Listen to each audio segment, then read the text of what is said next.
میری نیت ہے کہ حضور کی سیرت کو مکمل بیان بھی کیا جائے۔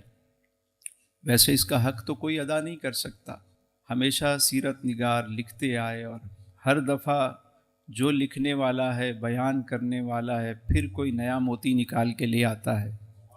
آپ بھی نیت کریں کہ آقا کریم کی مکمل سیرت کو سمجھیں بھی اور سنیں بھی اور اس پر عمل بھی کریں، کیونکہ حضور کی سیرت آپ کا جو اسوہ حسنہ ہے وہ ہمارے لیے مشعل راہ ہے۔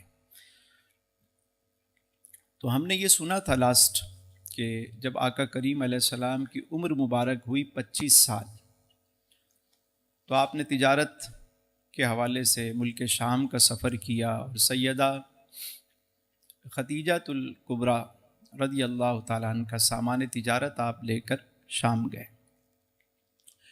واپس آئے تو ان کا غلام سیدہ کا آپ کے ہمراہ تھا جس کا نام میسرہ تھا، اور اس نے آ کے جو احوال بتایا اور یہ بتایا کہ وہاں ایک عیسائی راہب ملا جس کا نام نستورہ تھا، اور اس نے بتایا کہ یہ اللہ کے نبی ہیں، جو نشانیاں اس نے دیکھی وہ تمام معاملات بتائے کہ شام میں کیسے آپ نے تجارت کی، سامان بھی سب سے جلدی بیچا اور نفع بھی سب سے زیادہ کمایا، سچ بھی کہا، صداقت بھی، امانت بھی، دیانت بھی، ساری باتیں جب سیدہ خدیجہ نے سنی تو ان کے دل میں آقا کریم علیہ السلام کی وہ محبت اور الفت پیدا ہونے لگی۔ انہوں نے یہ خواہش ظاہر کی کہ اگر ایسا شخص میرا رفیق بن جائے اور میری زندگی میں شامل ہو جائے۔ اور پھر آپ کی پھوپھی جان ان کے ذریعے جو ہے وہ پیغام بھیجا گیا۔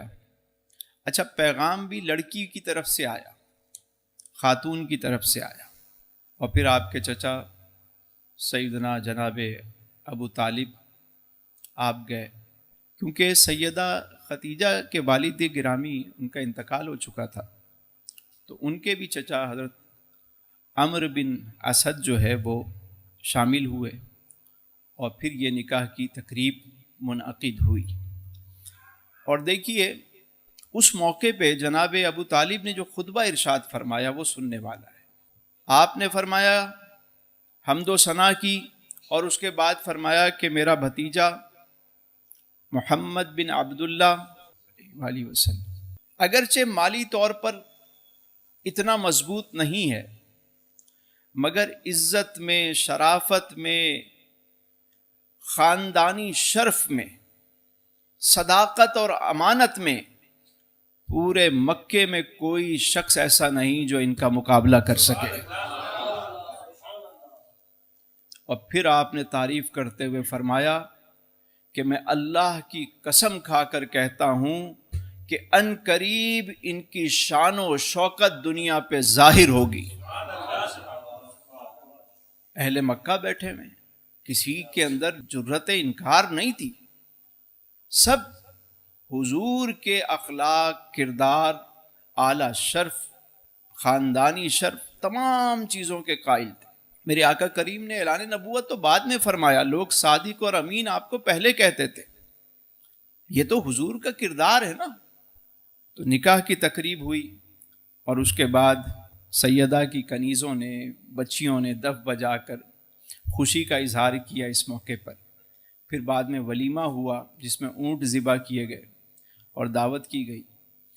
تو اس طرح آقا کریم علیہ السلام کا پہلا نکاح جو ہے وہ 25 سال کی عمر میں سیدہ خدیجہ الکبریٰ رضی اللہ تعالی عنہا کے ساتھ منعقد ہوا۔ اس وقت نبی کریم علیہ السلام کی عمر مبارک 25 سال ہے، اور سیدہ کی عمر جو ہے وہ 40 سال، ڈفرنس کتنا ہے؟ 15 سال۔ اب یہ ایک سوال ہے ہمارے یہاں، آج اگر کوئی اپنی سے بڑی عمر کی خاتون سے شادی کر لے تو ہمارا معاشرہ اسے کس نگاہ سے دیکھتا ہے؟ کم عمر سے شادی کوئی کر لے تو وہاں بھی باتیں شروع ہو جاتی ہیں، جبکہ اسلام نے ایسی کوئی شرط نہیں رکھی۔ آپ اپنی سے بڑی عمر کی خاتون سے بھی شادی کر سکتے ہیں، بیوہ سے بھی کر سکتے ہیں، سیدہ خدیجۃ الکبریٰ کی 2 مرتبہ پہلے بھی شادی ہو چکی تھی اور ان کے شوہر انتقال کر گئے تھے، بیوہ تھیں۔ میرے آقا کریم علیہ السلام جوان بھی ہیں، پہلا نکاح ہے میرے آقا کریم کا، لیکن آپ نے قبول فرمایا۔ دیکھیے ایک اور بات بھی سمجھنے کی ہے کہ پیغام لڑکی والوں کی طرف سے آیا۔ اچھا ہمارے ہاں اس کو بھی بڑا معیوب سمجھا جاتا ہے کہ ہم لڑکی والے کیوں پیغام بھیجیں گے بھائی، لڑکے والے لے کر آئیں رشتہ، معاشرے میں ہوتا ہے نا۔ اور اگر کسی لڑکی والے نے رشتہ بھیج دیا، ہمارے لڑکے پہ نظر رکھ کے بیٹھے ہوئے تھے، اب تو ہم نہیں دیں گے ان کو، انہوں نے پہل کیوں کر دی؟ اللہ کے بندو، حضور کی سیرت کو پڑھو اور سمجھو کہ دین ہمیں کیا سکھاتا ہے۔ رشتہ اچھا ہے تو لڑکی والوں کی طرف سے بھی پہل ہو سکتی ہے، رشتہ اچھا ہے تو لڑکے والوں کی طرف سے بھی پہل ہو سکتی ہے۔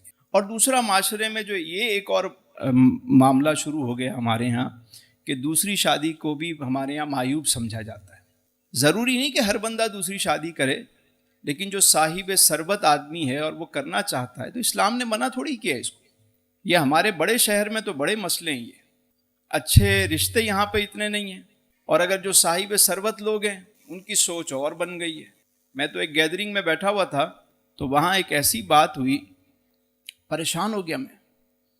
بزنس میٹنگ تھی، ایک ٹیبل پہ بات ہو رہی ہے تو ٹاپک اسی طرح چلا شادی کے حوالے سے۔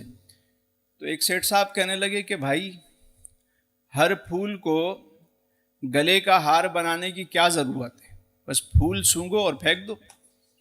استغفر اللہ ربی من کل، یعنی اب یہ حال ہو گیا ہے۔ اور عورت کو بھی کوئی مسئلہ نہیں، وہ کہیں بھی منہ کالا کر کے آ جائے، کوئی مسئلہ ہی نہیں ہے، لیکن اگر وہ شادی کر لے تو قیامت آ گئی۔